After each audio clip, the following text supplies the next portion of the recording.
Ezra chapter 3 from the World English Bible. When the 7th month had come, and the children of Israel were in the cities, the people gathered themselves together as one man to Jerusalem.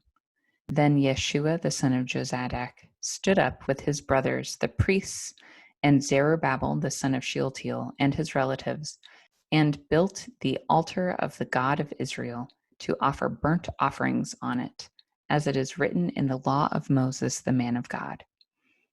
In spite of their fear because of the peoples of the surrounding lands, they set the altar on its base, and they offered burnt offerings on it to Yahweh, even burnt offerings morning and evening.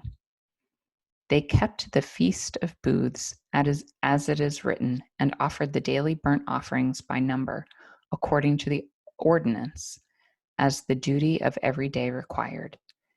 And afterward the continual burnt offering, the offerings of the new moons, of all the set feasts of Yahweh that were consecrated, and of everyone who willingly offered a free will offering to Yahweh.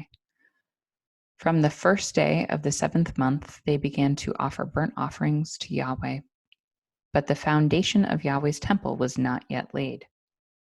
They also gave money to the masons and to the carpenters. They also gave food, drink, and oil to the people of Sidon and Tyre to bring cedar trees from Lebanon to the sea, to Joppa, according to the grant that they had from Cyrus, king of Persia. Now in the 2nd year of their coming to God's house at Jerusalem, in the 2nd month, Zerubbabel the son of Shealtiel, Yeshua the son of Jozadak, and the rest of their brothers from the priests and the Levites, and all those who had come out of the captivity to Jerusalem, began the work, and appointed the Levites from 20 years old and upward to have the oversight of the work of Yahweh's house. Then Yeshua stood with his sons and his brothers, Kadmiel and his sons, the sons of Judah, together to have the oversight of the workmen in God's house, the sons of Henadad with their sons and their brothers, the Levites.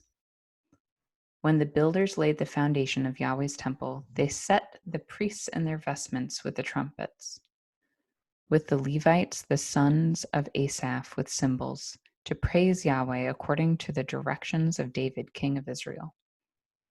They sang to one another in praising and giving thanks to Yahweh, for he is good, for his loving kindness endures forever toward Israel. All the people shouted with a great shout when they praised Yahweh, because the foundation of Yahweh's house had been laid.